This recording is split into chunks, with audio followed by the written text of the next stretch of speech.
Hello प्यारे बच्चों, welcome to our channel उड़ान सपनों की। आज हम करेंगे क्लास 9th की विज्ञान की वर्कशीट नंबर 9, जो कि आपकी डेट 26 जुलाई की है। गति चाल के बारे में हम पढ़ेंगे। आपने सड़क पर यात्रा करते समय इस साइन बोर्ड को अवश्य देखा होगा, यानी कि ये जो साइन बोर्ड है इसको देखा होगा।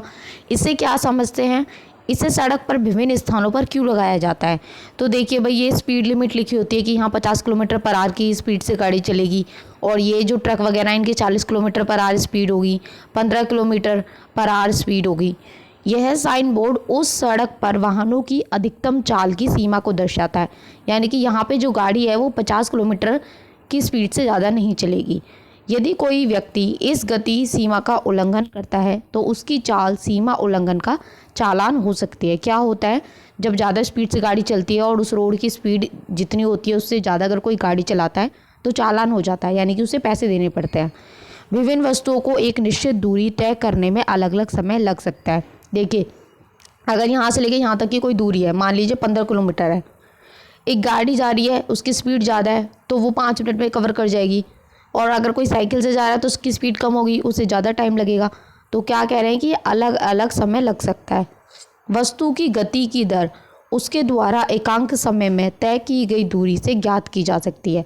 गति मतलब कि उसने कितने टाइम में कितनी दूरी तय की, उसको हम क्या कहते हैं, चाल कहते हैं।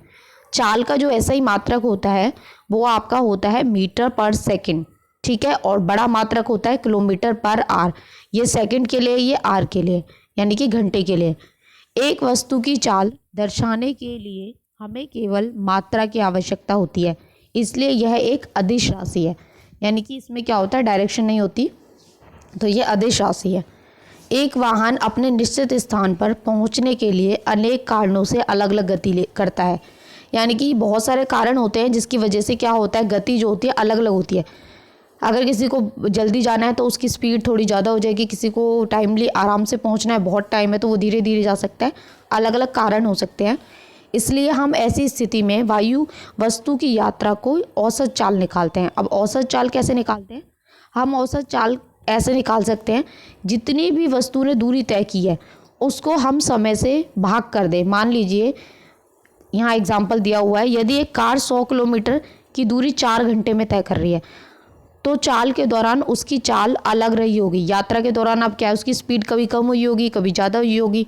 तो अब इसकी औसत चाल कैसे निकलेगी, दूरी बट्टे समय।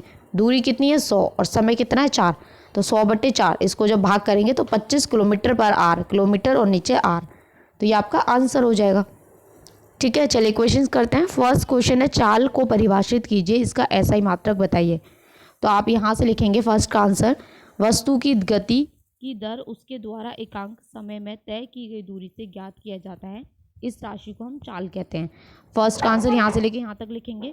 इसका ऐसा ही मात्रक मीटर पर सेकंड है और बड़ा मात्रक किलोमीटर पर आवर है, यानी कि आप यहाँ तक इसका आंसर लिख लेंगे फर्स्ट का।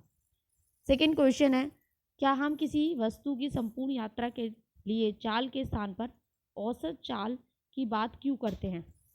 क्योंकि जो चाल होती है वो अलग अलग हो सकती है, इसलिए हम औसत चाल की बात करते हैं। तो आप यहाँ से लिखेंगे, एक वस्तु अपने निश्चित स्थान पर पहुँचने के लिए अनेक कारणों से अलग अलग गति करती है, इसलिए हम ऐसी वस्तु की यात्रा की औसत निकालते हैं।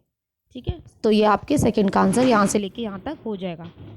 फिर थर्ड है आपका, क्या किसी वस्तु की चाल शून्य हो सकती है, अपने उत्तर का कारण बताइए। तो आप यहाँ पे लिखेंगे हाँ। कब हो सकती है, जब वस्तु विराम अवस्था में हो, यानी कि रुकी हुई हो। जब वस्तु विराम अवस्था में हो, जब वो चलेगी नहीं तो उसने दूरी नहीं तय की, जब उसने दूरी नहीं तय की तो फिर उसकी चाल भी नहीं होगी।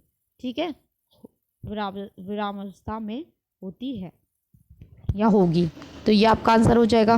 फोर्थ है, एक कार अपनी यात्रा के पहले 20 घंटे पहले घंटे में 20 किलोमीटर, दूसरे घंटे में 30 किलोमीटर और तीसरे घंटे में 40 किलोमीटर की दूरी तय करती है।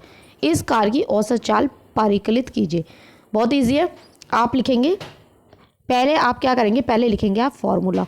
ठीक है, फोर्थ में फॉर्मूला लिख दिया, इसके बाद आप लिखेंगे बराबर करके कितने कितने किलोमीटर है, 20 प्लस कितना है, फिर दूसरे घंटे में 30 प्लस फिर है तीसरे घंटे में 40, तो कितने घंटे हुए टोटल, नीचे टाइम होता है 3 घंटे हुए। 3 घंटे चली। अब इसको जोड़िए, 20 और 30 50 और 40 90, 90/3, ये आपका कट जाएगा तो ये आ जाएगा 30 किलोमीटर/आवर। ये आपके आ गई औसत चाल।